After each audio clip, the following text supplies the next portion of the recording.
अन्नात् भवन्ति भूतानि Anadbhavanti bhutane पर्जन्यादन्न संभवा Pajanyadana sambhava यज्ञात् भवति पर्जन्यो Yagyat bhavati parjanyo यज्ञे कर्म समुद्भवा. Yagna karma sumadbhavaha. Thank you for your participation. This the word to word meanings goes like that. Annat from grains,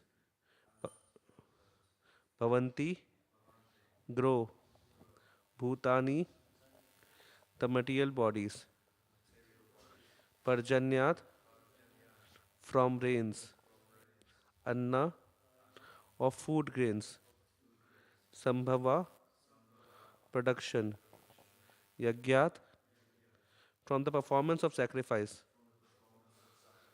bhavati becomes possible, parjanya rain, yagya performance of yagya, karma prescribed duties, samudbhava born of. Translation: all living entities subsist on fruit grains, which are produced from rains. Rains are produced by the performance of yajna, sacrifice. And oh, surprisingly, I'm not having the full translation here. What's there? Yeah. So this is some misprint here. So this is the beautiful verse being spoken by the Krishna to Arjuna, explaining that how this whole cycle of yajna goes. These are the couple of verses from the around 11 to it goes till 16, 17. So who will be reading the purport? You will be reading? Yeah, please. Srila Srila Baladev Vidyabhusana, a great commentator on the Bhagavad Gita, writes as follows: Ye indrade angata yavastitam yajnam sarvasvaram vishnum arbacharya tachesam asnati tad yatram sampadayanti te santaha sarvesvarasya Yagya Purushaya Bhakta Sarva Kilbes Vishye Anadikala Vivride Atman Bhuva Pratibandakar Nikale Paper Vimuchyante. The Supreme Lord, who is known as the Yagya Purusha, or the personal beneficiary of all sacrifices, is the master of all the demigods who serve him as the different limbs of the body serve the whole. Demigods like Indra, Kandra, and Varuna are appointed officers who manage material affairs, and the Vedas direct sacrifices to satisfy these demigods so that they may be pleased to supply air, light, and water sufficiently to produce food grains.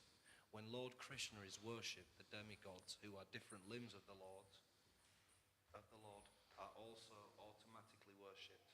Therefore, there is no separate need to worship the demigods. For this reason, the devotees of the Lord who are in Krishna consciousness offer food to Krishna and then eat, a process which nourishes the body spiritually. That's it. This is just for halt for a minute. So basically, like we will be discussing it by phases. So here Srila Prabhupada is explaining that how basically demigods and in cooperation uh, with the men, there is like the whole the cycle of the yajna works between the cooperation. So we see that the Krishna consciousness or Bhakti Yoga is is of course the main angas of the Bhakti Yoga means the chanting, hearing, worshipping the deities of the Lord, worshipping the deities like that. But it is more than that. This is the of course the core of the core of the Krishna consciousness. But actually, Krishna consciousness provides the solution to the all the problems of the world. So, and it's like it's not that Krishna consciousness is confined to only temple. It expands much more than the basic core principles to the to providing the solution to the all the problems of the world. So here, like Srila Prabhupada quoting Srila Baldev Vidyabhushan is saying that the Supreme Lord is known as Yajna Purusha. That that he is the personal beneficiary of all the sacrifices and master of all demigods who serve him as different limbs of the body serve the world. So this provides a relief, and this is a good news to the devotees, because often when we come to the Krishna consciousness, we understand, we hear that the Krishna, while worshipping Krishna, we need not worship other demigods. Of course, we should respect demigods. We should respect all these powerful entities, but we need not worship them in the sense. Respect, of course, can be, should be there. And so then when a devotee hears all these things, then he sometimes think that, okay, if I will worship Krishna and if I will not worship the demigods, or if then demigods might become angry. So that's the often the thing which holds us back. I mean, however, Krishna is himself stating here, and Prabhupada is also saying there, and this is confirmed by the various shlokas in the scriptures, very various and at various points, that ekale Ishwar Krishna are sabhritya jare jaiche na chahe tare taiche kari nitya, that only Supreme Personality of Godhead is Krishna, and all the others, including the different powerful demigods, Brahma, Shiva, Varuna, Surya, Indra, are all like servants of the Supreme Lord. And that is very vividly explained in the scripture, famous scripture known as Brahma Samhita, where verse by verse there is being told that how different demigods are serving the Supreme Lord. Just like there's Yasya Agya Brahmati Kala Chakro. There's a verse saying that how sun is moving in his orbit because of the order of the Krishna. I mean, and sun is how the sun serves the Krishna. Then how Durga serves Krishna, how Indra serves Krishna, how Varuna, how different demigods serve Krishna, how Shiva is serving Krishna. So in that way, there are different demigods how they are serving Krishna. That is being very vividly described in the Brahma Samhita. And when Krishna was personally present here on this planet, then Krishna also did something out of the way to establish this point. When Krishna was there in the Vrindavan, in the forest there. So once he found that his own parents are worshipping Indra so that they can get the rain. They had a nice logic that they are the Vaishyas, and they need to depend upon the rain so that they will be like good produce.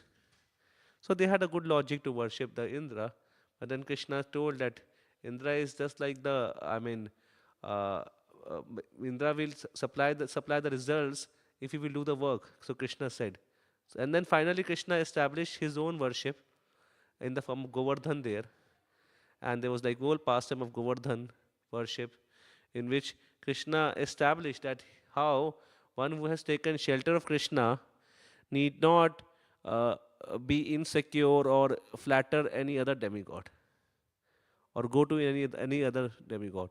In fact, such exclusive surrender and such exclusive devotion is much appreciated by Krishna, who often says in the Bhagavad Gita at many places, "Avibicharina bhakti, mam cha yoga vicharina bhakti yogena sevate sa gunana samite etan brahma bhaya kalpate." That one who worship me and engages me in my service exclusively, uh, to them, I mean, they practically carry get over all the three modes, and they attain the Brahman. And then Krishna also says that those who worship me with Ananya Bhav, I carry what they have, and I preserve what they have, and I carry what they lack. Basically, whatever is missing, Krishna provides. In many shlokas, Krishna is assuring the devotees and that of his protection, that one need not worry. Same way Krishna said in the Govardhan pastime, when Indra became angry, Indra saw that, oh, this simple Brajvasis were worshipping me, and this little boy Krishna has now basically stopped my sacrifice, and his Govardhan is being worshipped instead. So Indra started doing what? Creating disturbance. Yeah. So he sent the rains. I mean, and that rain was much more than the today's rain. Today there is a rain, but it's like something like a drizzling. But that rain was like, I mean, it would just drown whole Braja. And then Krishna lifted the Govardhan hill to again uh, prove the point that how Krishna protects the devotees, and how actually all demigods work in the cooperation and how he actually is established at the point that the demigods like Indra, Chandra, and Varuna are appointed officers who manage material affairs. That's it. Nothing more than that. They are like appointed officers, and they are servants of Krishna. So to see it in a complete totality, like there's only one political party, or there's only one government in the Supreme Lord's government. It's not that there are different political parties or there are different in the Supreme Lord's government. And there's like, and everybody agrees, even all these demigods agree that they are servants and they are meant to serve Krishna. So in that way, uh, this conflict which sometimes arises in the minds and hearts of the devotees, uh, and any practitioner when he hears that we need not worship the demigods but we need to take the exclusive shelter of Krishna. So in that way, through these statements and these pastimes, that conflict gets resolved. So this is it. Who will like to read further? You?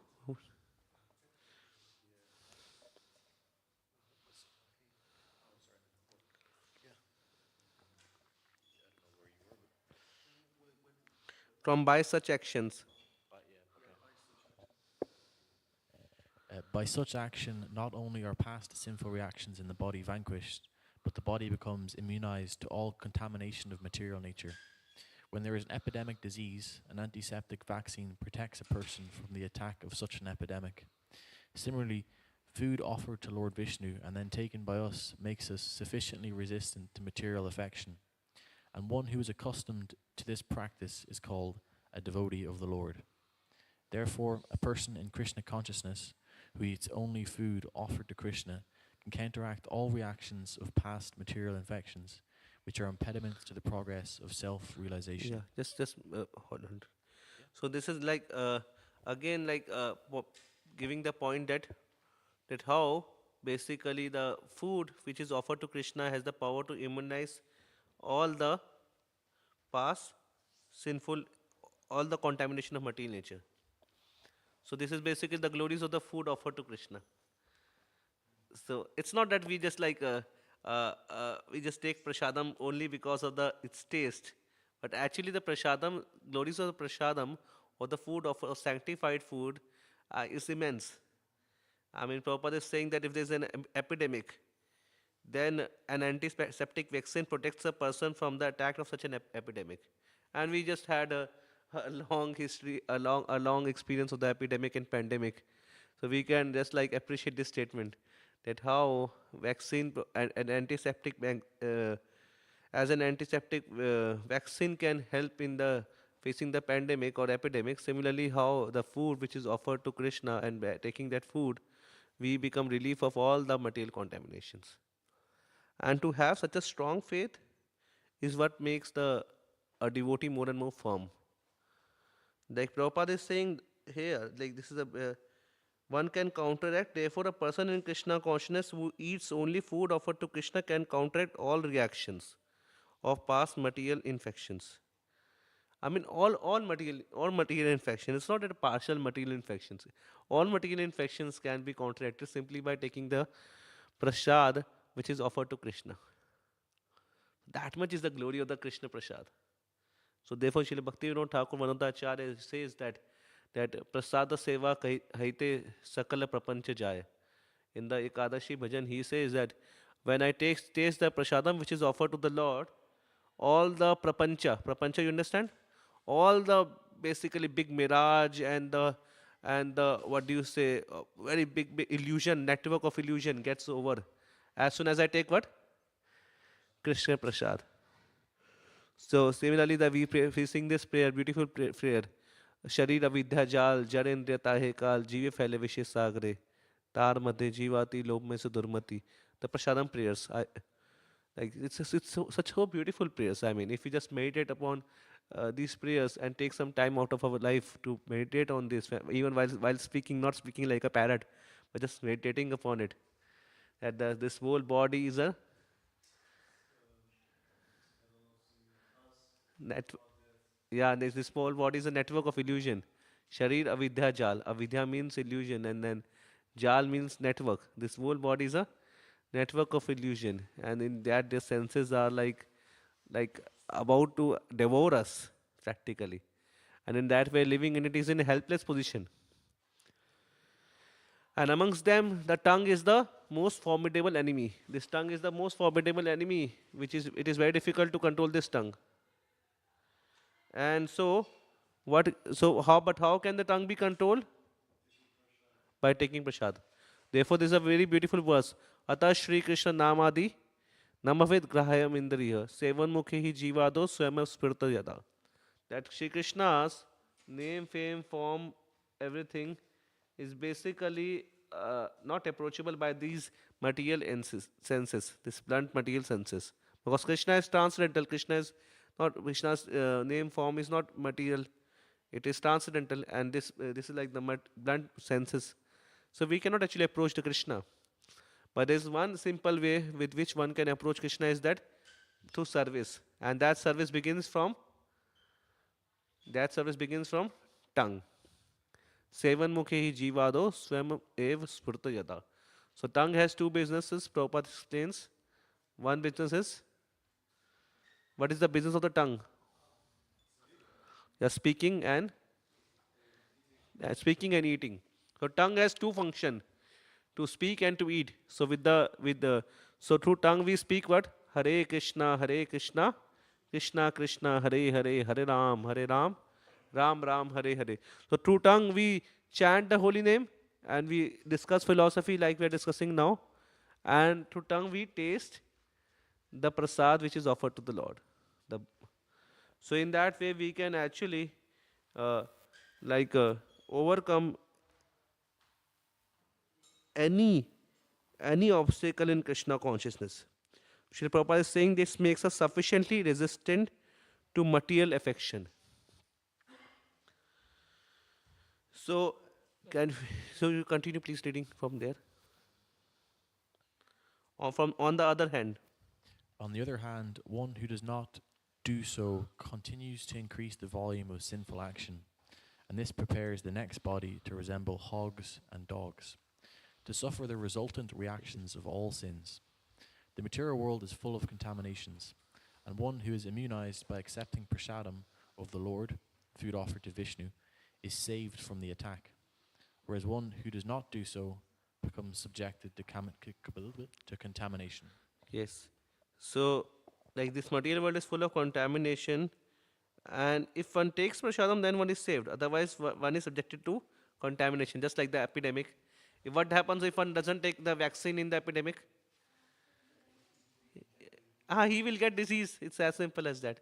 If the epidemics is there in the environment, or if pandemic is there in the environment, and if one doesn't take vaccine and he's moving like that, so he's sure to get disease, sick like that.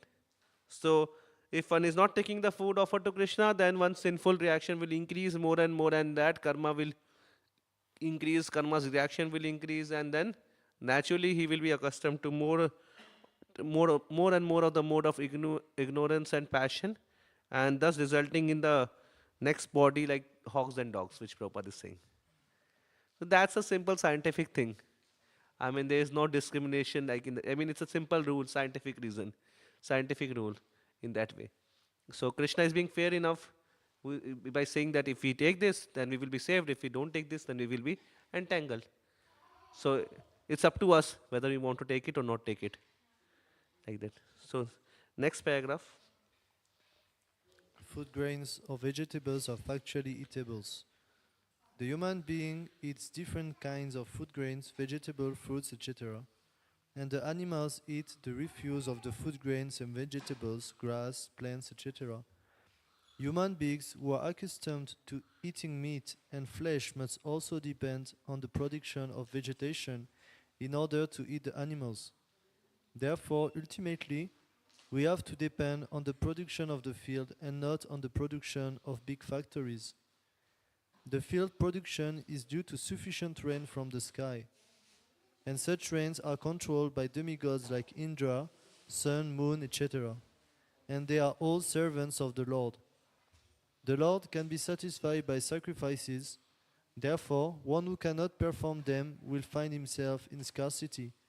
That is the law of nature. Yagya, specifically the Sankirtan Yagya prescribed for this age, must therefore be performed to save us at least from scarcity of food supply. So, thank you very much. So those who have joined right now, we are reading the third chapter, verse 14 of Bhagavad Gita, and we just finished the reading of the last paragraph, like that. So, so this is here Srila Prabhupada in the last paragraph. Prabhupada made a very beautiful point, and he's like exposing the fallacy of the modern theory of scarcity.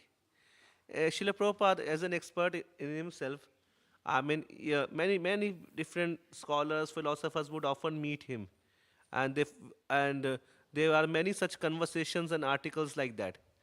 For example, if you see the small books like Science of Self-Realization, Journey of Self-Discovery, there are like many such articles which Prabhupada wrote are in the Journey of Self-Discovery. Then there are some addresses which Prabhupada gave to the different assemblies are there in Journey of Self-Discovery. So, I mean, there's a book known as Science of Self-Realization, and I was just going through the. There is a conversation between Lieutenant Mosey, who was from the media relation officer of the Chicago police, and he was asking Srila Prabhupada that how we can get rid of crime, how we can finish the crime. And then in another speech in the Los Angeles in 1973, Srila Prabhupada is basically exposing that how this modern civilization, which is based upon the uncontrollable lust and greed, has made a basically has actually like said that there is a scarcity, but there is no scarcity actually. We can see from this paragraph what is there said that food grains or vegetables are factually eatables. I mean, factually, if we see, food grains or vegetables are eatables. Human beings eat different kinds of. Jai Shri Shri Radha Gokulananda ki, Jai Sita Ram Lakshman Hanuman ki. Jai. So if we see, food grains or vegetables are factually eatables. The human beings eat different kinds of food grains, vegetables, fruits, etc. So this we can see actually like even if the human beings eat animals, then also at the end he has the whole human civilization has to depend upon the food grains only. How? Because what will animal eat? I mean, let's say if human being eat animals, but then what will animal eat? Animal will also have to eat something. So ultimately, it comes to the basically food grains only. For example, what will the let's say if a human being eat like a cow, let's say we eat cow, and then what will cow eat? Cow will eat grass naturally. So from where will the grass come? Grass will come from where? Rain. It grass will not be produced in some industry or in somewhere like in a like that. It will come from rain, and the rain is dependent upon whose mercy? How does rain happens basically? Yeah, just like it happens just like it's happening right now. It depends upon the will of the demigods, and the demigods are dependent upon the supreme will of Krishna. So ultimately, this is the whole cycle of the cooperation. However hard we may try, however hard we may like make irrigation facilities, those irrigation facilities will never be sufficient to cover that nourishment which happens through the sunlight and through the rains. I mean, we can have some little greenhouse effect for some small plants, or we can have some let's say irrigation facilities for some plants, but we cannot have it on the mass scale. Ultimately, we would have to admit that we are dependent upon the mercy of the Supreme Lord, and that is what is being stated here. That, for example, we Prabhupada again said that it's so simple that we eat fruit. Let's say we eat a banana and then we throw away the peel, and the bull will eat its peel. So it's the peel of the banana or the peel of the fruit. So in that way, there is already a cooperation amongst the nature, and there is a perfect nature cycle, which if one follows, then there will be never scarcity. There will be never scarcity. There will be never insecurity, which if one naturally follows. So if one pleases Supreme Lord, then what will happen? Oceans will naturally supply jewels. hills will naturally supply different minerals, and rivers will fertilize the whole land, and the trees and fruit trees will grow abundantly and with producing lots of fruits and flowers. And in that way cows will be happy to eat those juicy grasses and like that, and they will produce sufficient milk. And in that way human civilization can live very happily. And there is practically no scarcity. It's a whole a wrong economic model, or like in the sense it's a myth basically. For example, there are many myths. There are many myths which we have heard or read in our textbooks or wherever, and those myths also keep on changing. Surprisingly, there will be one myth at some time, and after some time some other thing will come, some other theory will come. So there is one theory of in the sense that all the resources are scarce. And so when resources are scarce, on one hand the modern economic model says that the resources are scarce, and on the other hand we are not being taught how to manage our own lives. And as a result of not managing our own lives, we have uncontrollable lust, anger, or greed, or competition. So on the one side, there's so much greed and thirst for for becoming for basically competing with others, or greed to grab the resources. On other hand, there is the scarcity of resources. So naturally, what happens? Naturally, the world becomes more and more like difficult place to live in, and therefore we see that the rich becomes richer, poor becomes poorer, and in that way there are many problems like poverty, unemployment, then income parity, and hunger problem is there. So Srila Prabhupada in one of the article was mentioning that there is so much land in which one can produce, so much fruit grain that it can feed easily the whole population of the world. But still there is a problem of hunger. So that's simply the mismanagement which we have done. And then we rely more and more on industries, and what industries and the perils of industrial industries we know. Of course, industrial revolution might have helped us in some aspect, but it has caused so many big problems also, like ozone layer depletion, pollution, what not, in that way. And the world becomes more and more difficult and hellish. Climatic change, this massive industrial revolution has caused. So Srila Prabhupada basically quoting Queen Kunti's verse, like that how basically simply by the glance of Krishna, when Krishna becomes happy, then he glances happily, and and with that glance follows the cooperation, the cooperation of the demigods. Demigods become pleased with the sweet glance of Krishna, and then demigods supply all these things, and then one human civilization is happy. Demigods supply sufficient rain, sunlight, minerals, and jewels, and like that, and then naturally the human civilization become happy. So, and Prabhupada finally says that this is the law of nature. Let's say if somebody says, I don't believe in this, I don't want to follow this. And then Prabhupada is saying, this is the law of nature. The Lord can be satisfied by sacrifices. Therefore, one who cannot perform them will find himself or herself in scarcity. That is the law of nature. So if one doesn't perform the yajna, as it is mentioned here, Sankirtan yajna, or so then if one doesn't perform the yajna or sacrifice to please the Supreme Lord, then one will find oneself in scarcity. So that is the law of nature. So to conclude, if we just reflect on this for a moment, take a deep breath and reflect on our own life. Just relax, take a deep breath and reflect on your own life.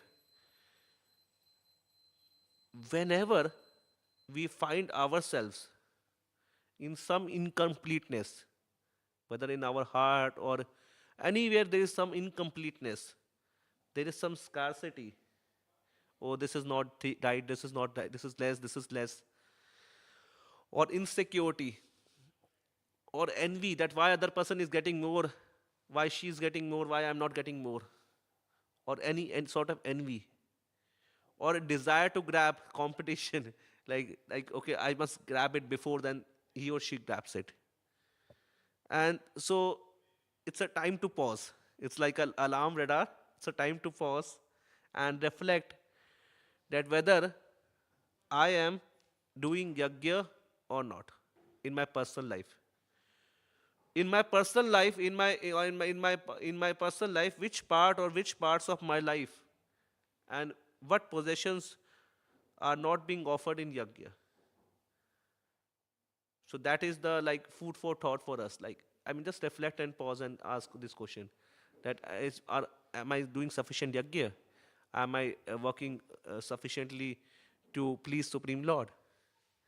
Because by the law of nature is that those who will do yajna will never find scarcity in life.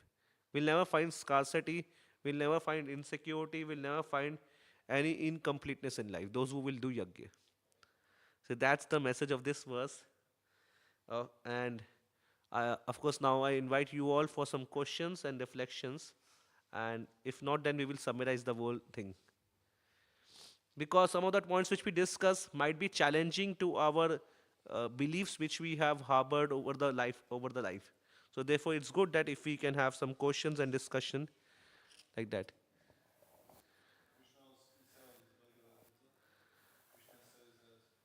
Speak in microphone.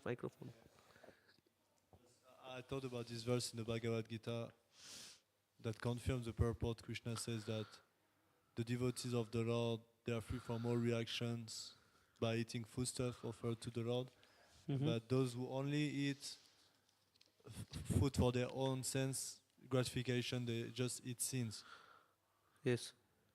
So this is the previous verse which yesterday David Prabhu discussed, 3.13. I don't know about that. Huh? I didn't know, sorry. This is the verse which you spoke that Krishna is saying. This verse was being discussed yesterday by David Prabhu in the Bhagavad Gita class. This is third chapter, verse 13. Yagya shishtanina shanto muchyante sarvakilbashe bhunjante te tu agham papa ye pachanti atma karanat. The devotees of the Lord are released from all kinds of sin because they who eat food which is offered first for sacrifice. Others who prepare food for personal sense enjoyment verily eat only sin. Then, so what happens if I don't take prasad during my life? I mean, if I just eat sin, if I'm sinful, what happens? Then naturally, if one is sinful, then one will find himself more and more under the clutches of the material nature. See the how this whole thing works is that those who are more and more sinful, they will find more and more themselves in problems, in all sorts of problems, because by uh, by Krishna's arrangement, we living entities have have a small amount of independence. And just like if we misuse that independence, then naturally that independence is more and more curtailed. And as a result, we will find ourselves in lots of problems in the sense like we will suffer in this life and we will suffer in the upcoming lives. In the terms of like Srila Prabhupada mentions referring to nectar of devotion, that there are sometimes acute reaction to sinful activities. For example, those who are born in a very poor family, or have a deformed body, or are suffering from the long-standing legal cases, and lots of economic problems and social problems. So they are that reflect that they are having because of their sins.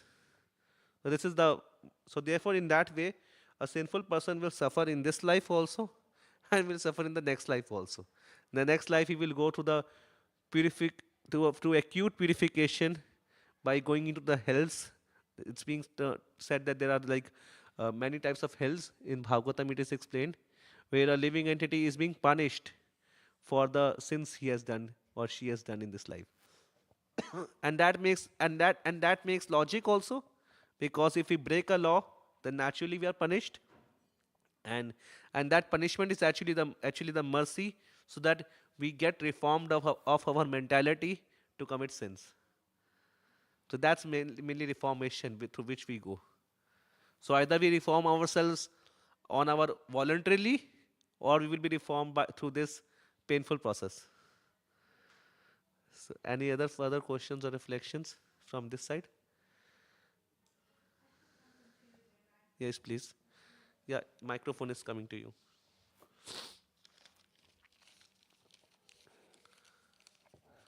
Okay, Hare Krishna.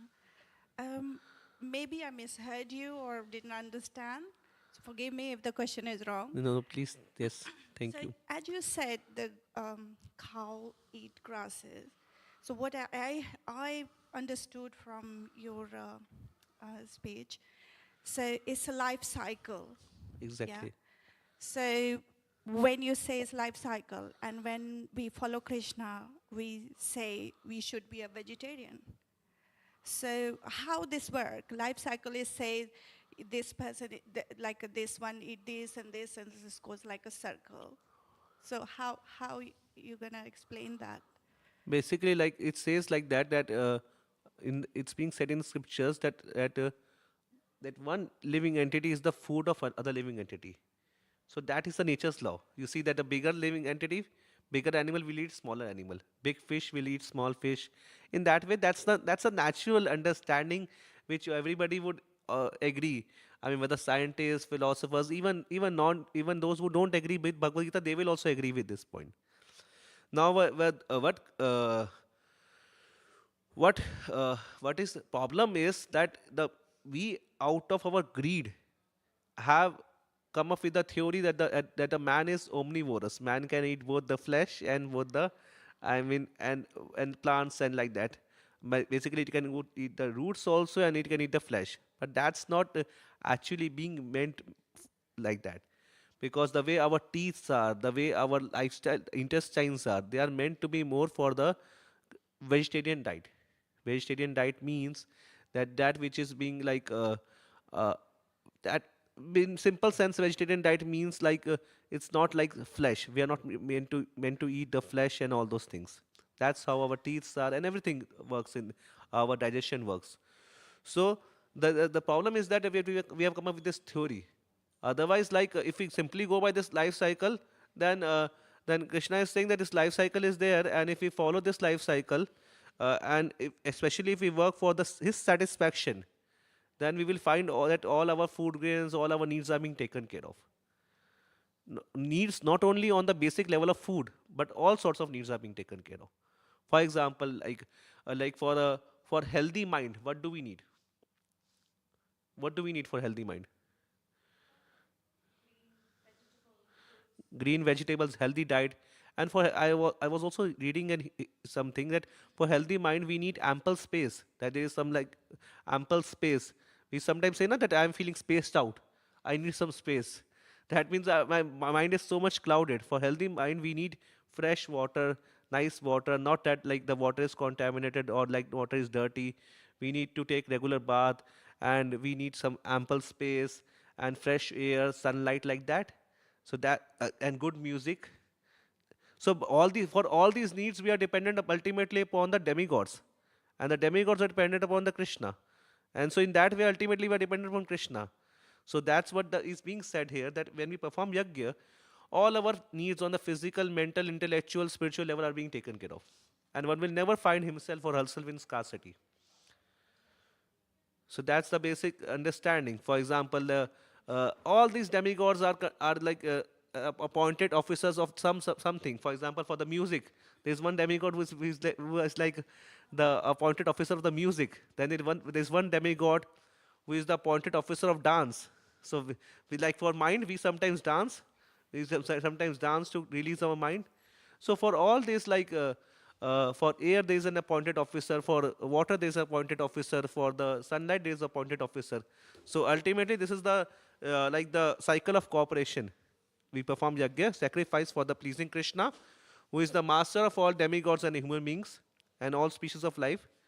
As we discussed that Ekale Ishwar Krishna Arsab Bhritya, or only the Supreme Lord is Krishna and all other are the servants. And in that cooperation, they help each other.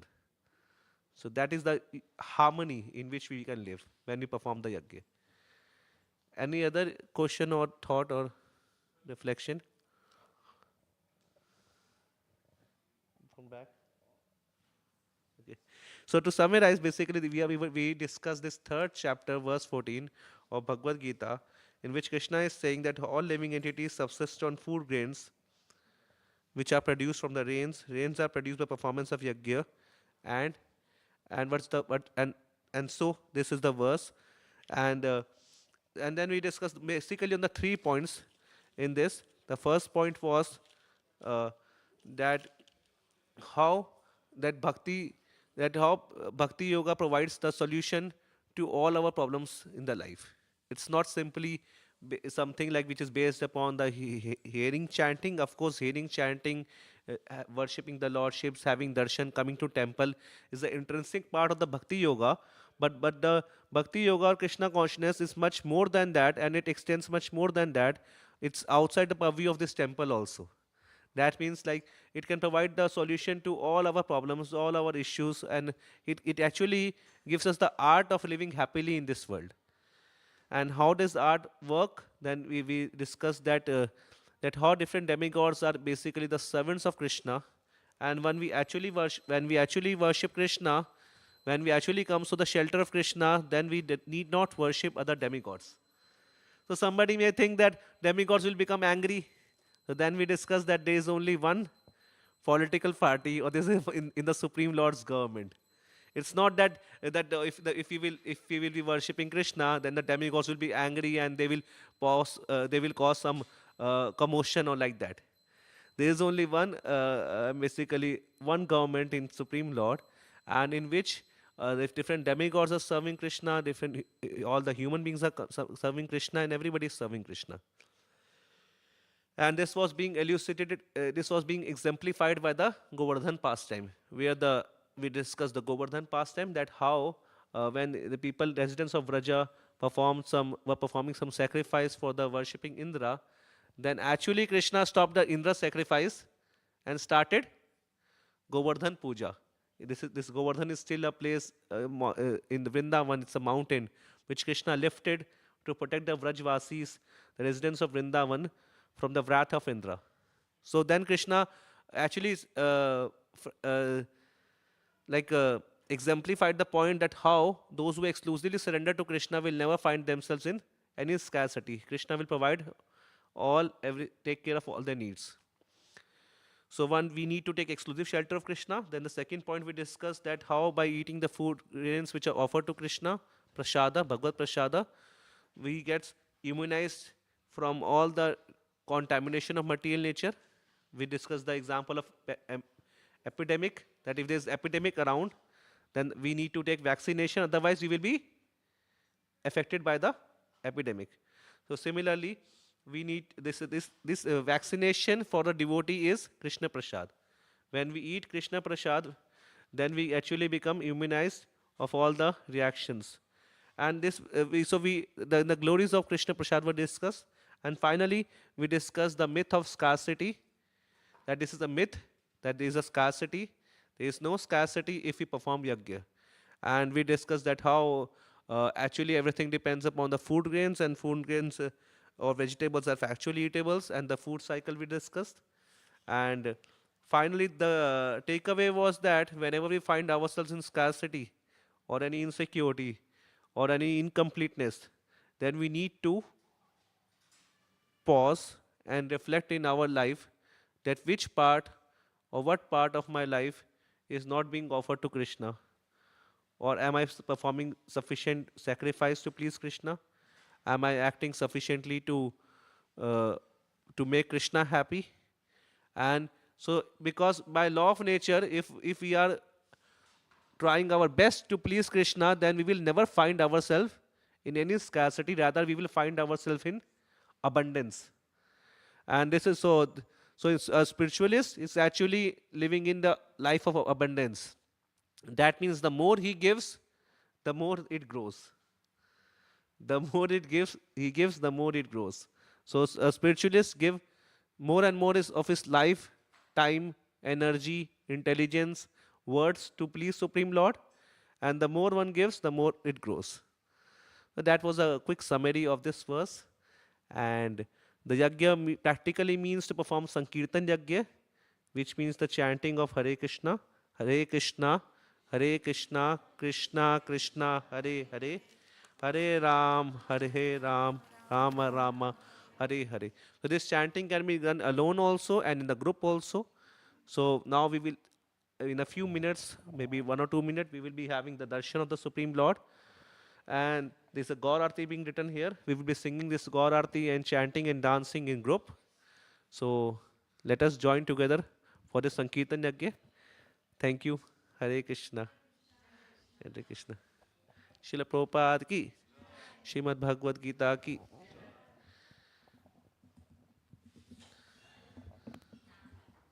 So we all can stand up and gather here like the for the Gaur Arti ceremony. Hare Krishna.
Radha Gokulananda ki, Sitaram Lakshman Hanuman ki, Shri Gauranita ki.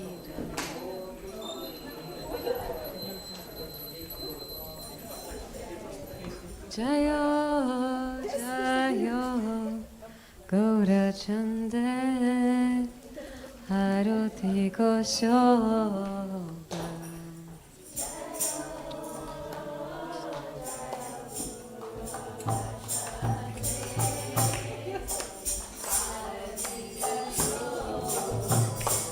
Jayo, Jayo, Gaura Chande, Arati Koshoba.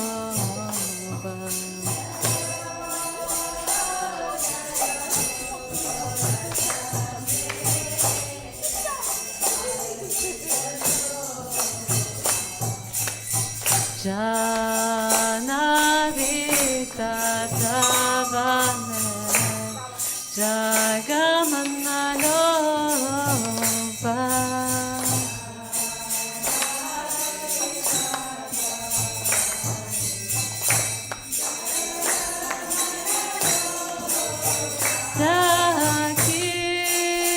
Dakinanita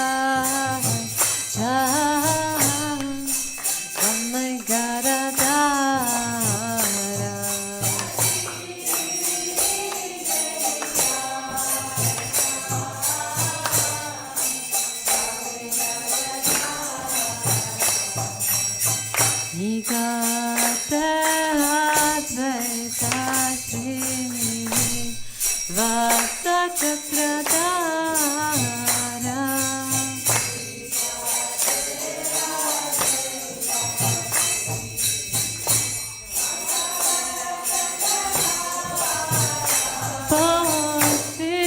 Posiyate Gauracha Ratnasimhasa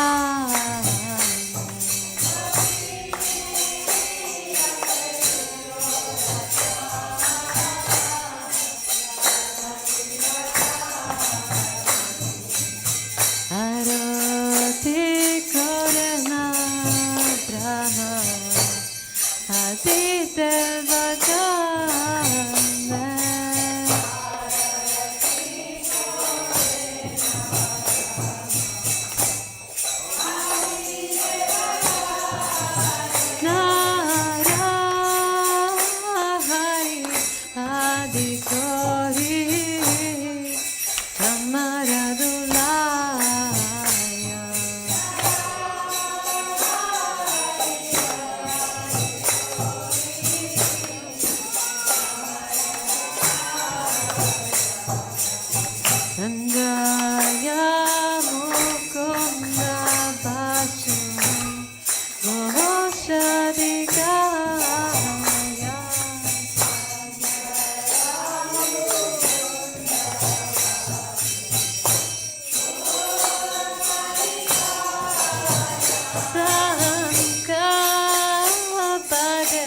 Ganta Bhaje Radhe Karatala.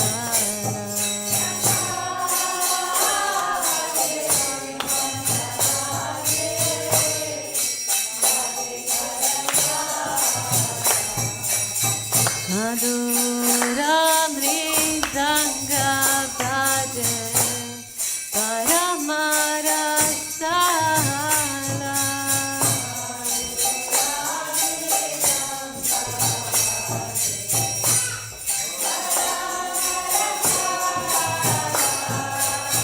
Sangha Bhaje Ganta Bhaje Madhur Madhur Madhur Bhaja.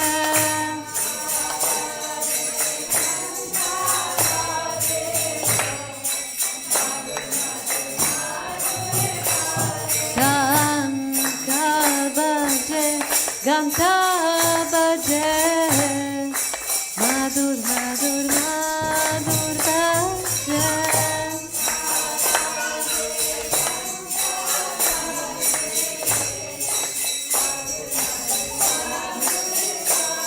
Sangha Bhaje Ganta Bhaje Madhur Madhur Madhur Bhaje.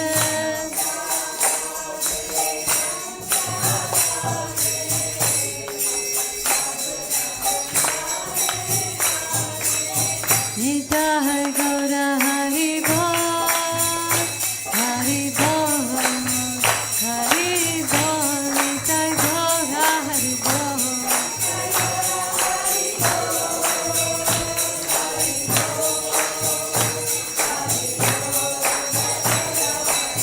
Nitai Gaura Hari Bol, Hari Bol, Hari Bol, Nitai Gaura Hari Bol.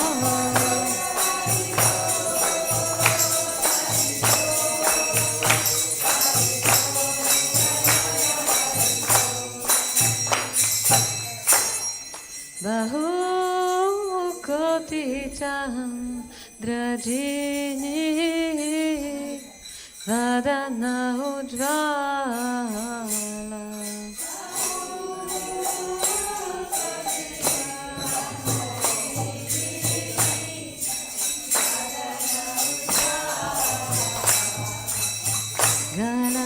Galadeshe Banamala Kore Jalamala.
Nitai Gaura Haribo, Haribo, Haribo, Nitai Gaura Haribo.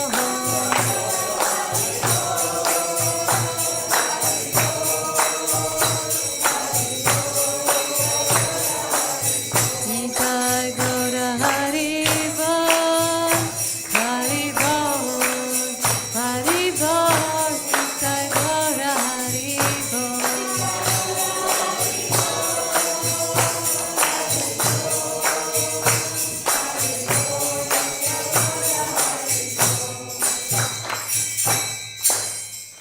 Namo Vishnu Padaya Krishna Prasthaya Bhutale Srimate Bhakti Vedanta Swami Niti Namine.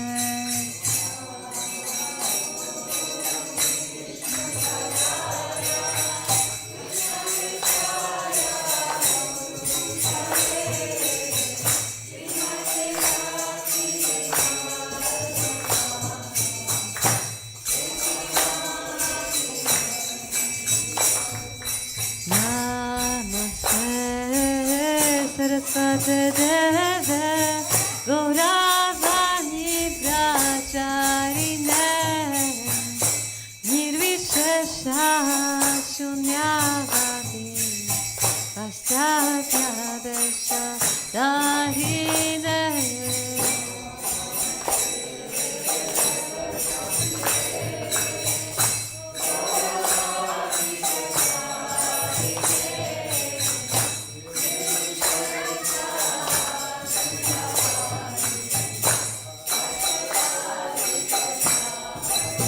Jaya Shri Krishna Chaitanya Prabhu Nityananda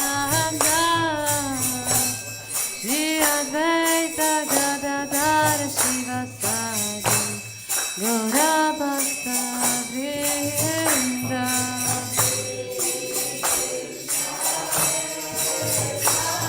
Chaitanya Nityananda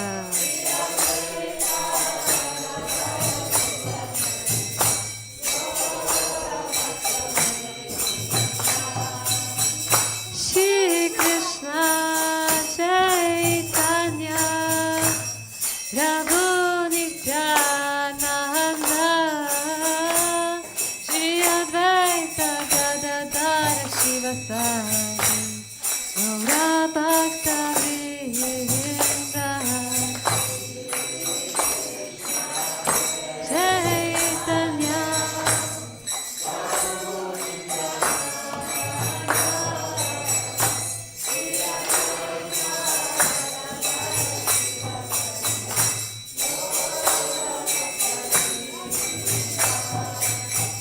Hare Krishna, Hare Krishna, Krishna Krishna, Hare Hare, Hare Rama, Hare Rama,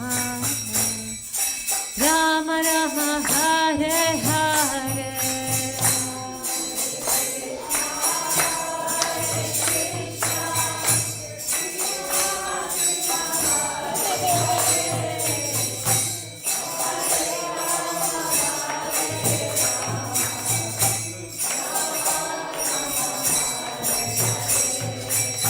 Hare Krishna, Hare Krishna, Krishna Krishna, Hare Hare, Hare Rama, Hare Rama, Rama Rama, Hare Hare.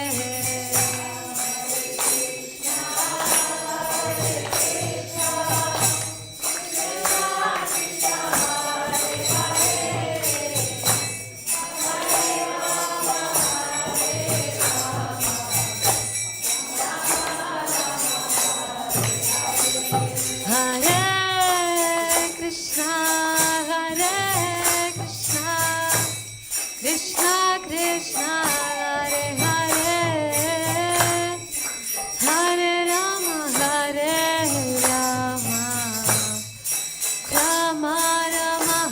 Hare.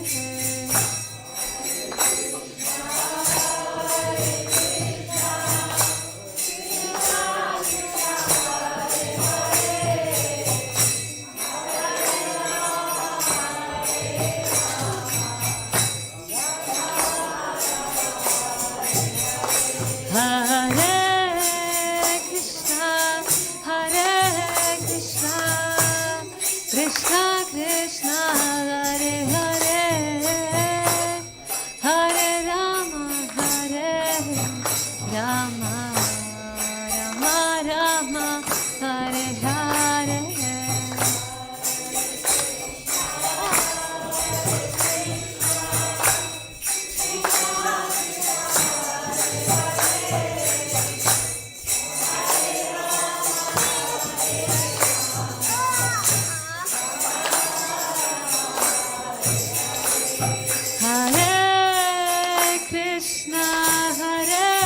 Krishna, Krishna Krishna, Hare Hare, Hare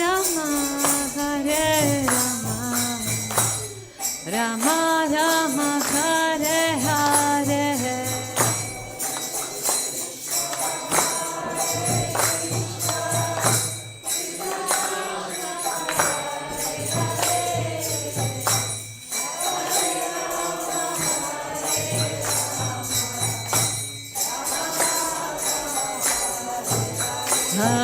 Hare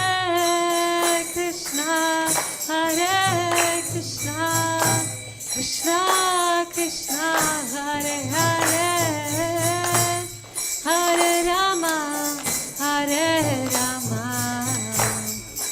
Rama Rama, Hare Hare.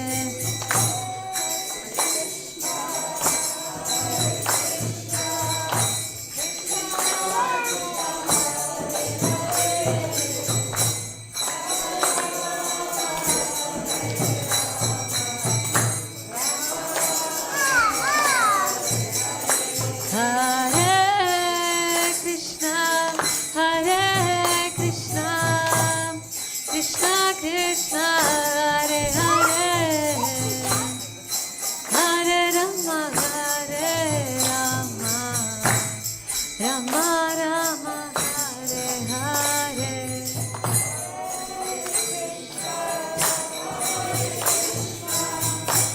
Hare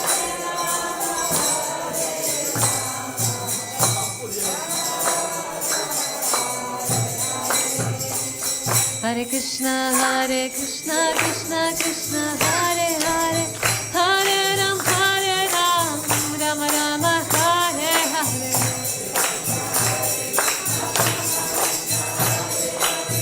Hare Krishna, Krishna Krishna, Hare Hare, Hare Ram, Rama Rama, Hare Hare.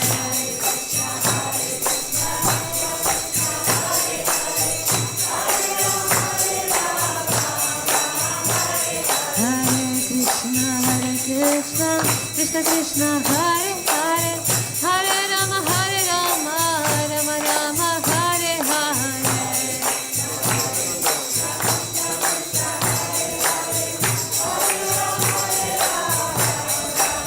Hare Krishna, Krishna Krishna, Hare Hare, Hare Rama, Rama Rama, Hare Hare.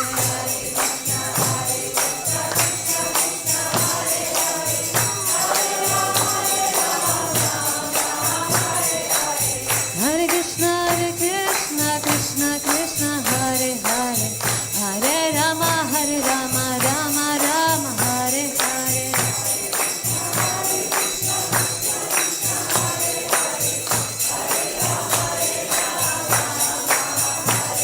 Hare Krishna, Krishna Krishna, Hare Hare, Hare Rama, Rama Rama, Hare Hare.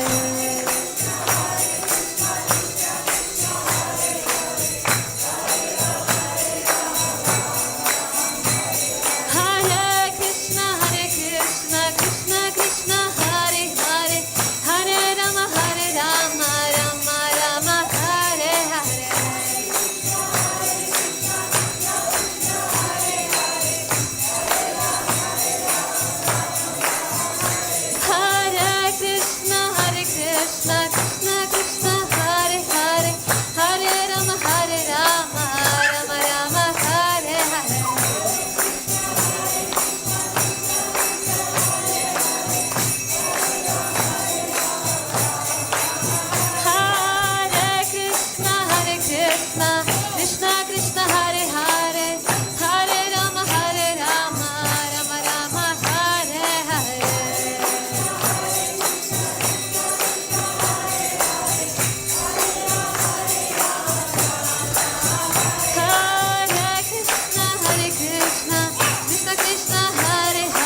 Krishna,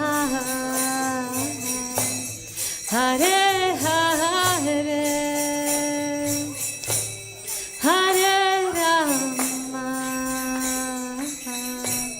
Hare Rama, Rama Rama, Hare Hare, Hare Krishna,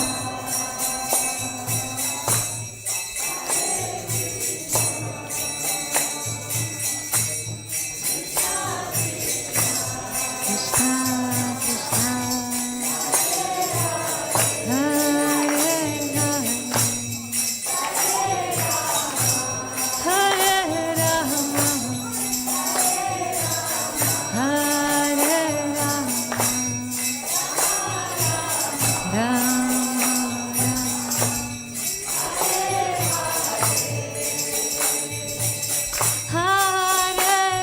Krishna, Hare Krishna, Krishna Krishna,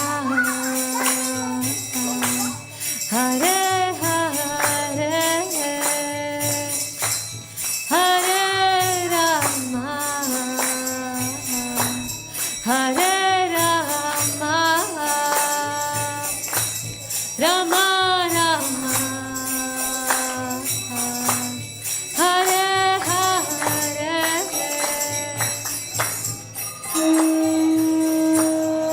Hare Krishna, Hare Krishna, Krishna Krishna, Hare Hare, Hare Rama, Hare Rama, Rama Rama,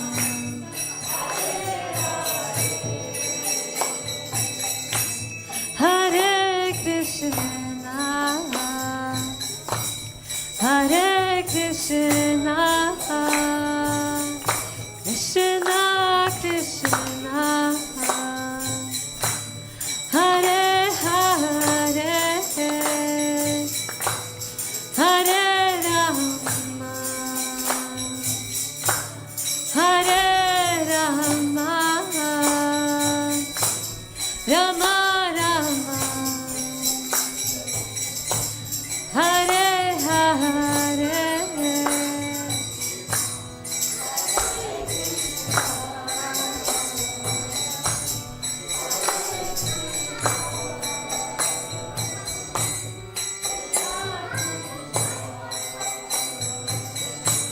Hare Hare,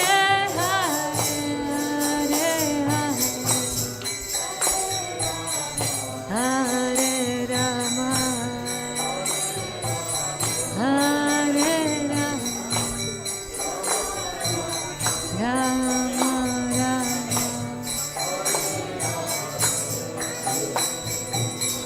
Shri Radha Gokulananda ki, Sitaram Lakshman Hanuman ki, Shri Goranita ki, Shri Prabhupada ki, Jai. Hare Krishna. Thank you so much for attending the Arati. So we will recite some glorification prayers. If you can please bow down, or if you cannot bow down, you can fold your hands. Jayam Vishnupad Paramahamsa Parivrajakacharya Ashtatarshati Shrimat. His Divine Grace Bhaktivedanta Swami Srila Prabhupada ki Jai. Jayam Vishnupad Paramahamsa Parivrajakacharya Ashtatarshati Shrimat. His Divine Grace Bhaktivedanta Saraswati Goswami Prabhupada ki Jai. Ananta Koti Vaishnava Vrinda ki. Namacharya Srila Haridas Thakur ki. Prem se kaho Shri Krishna Chaitanya Prabhu Nityananda. Shri Advaita Gadadhara Shivasadi Gaura Bhakta Vrinda.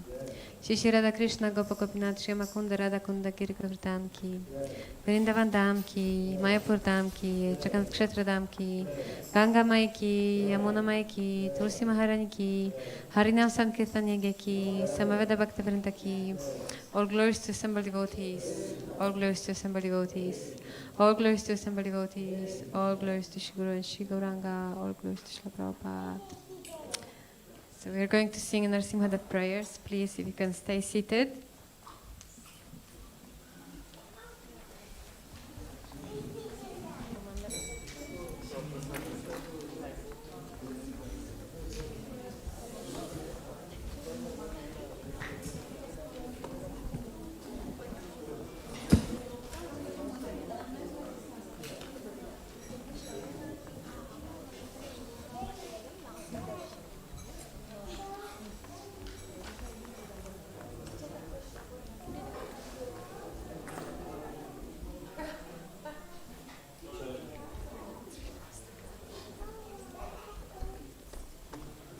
Namaste Narasimhaya.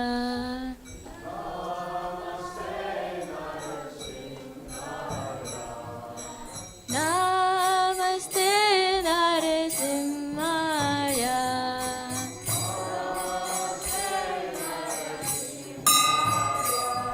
Pralada Lada Daine.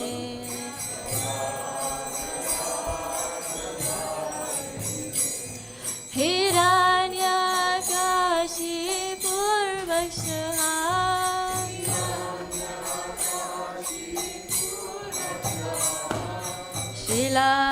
Shilatankara Kalae.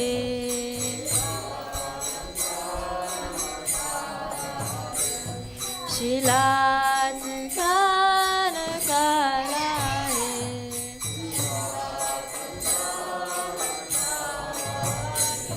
Itor Nashima Parator Nashima.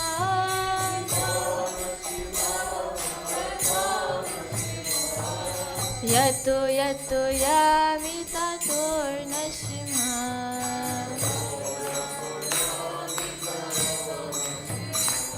Vae Nashima Irdae Nashima.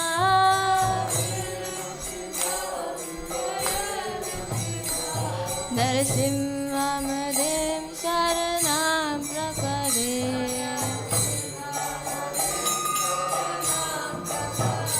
Narasimhamadem Sharanam Prapade.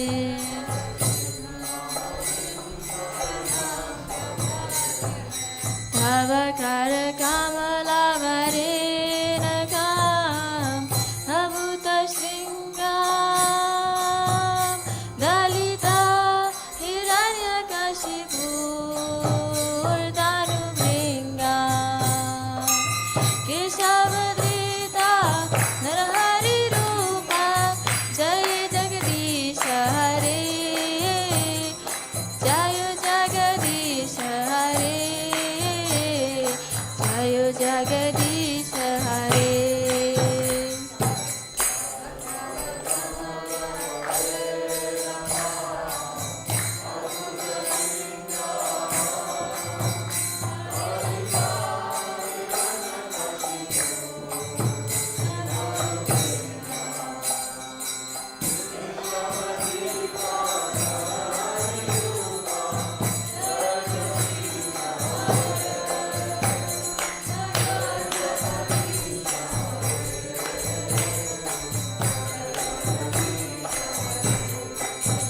Jayo Narasimhadev, Jayo Narasimhadev, Jayo Narasimhadev, Jayo Narasimhadev.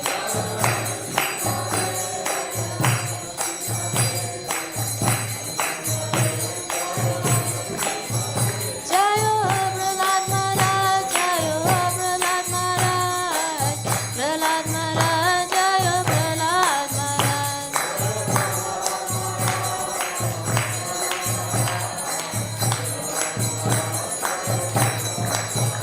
Jayo Jayo Prabhupada, Prabhupada, Prabhupada, Jayo Jayo Prabhupada.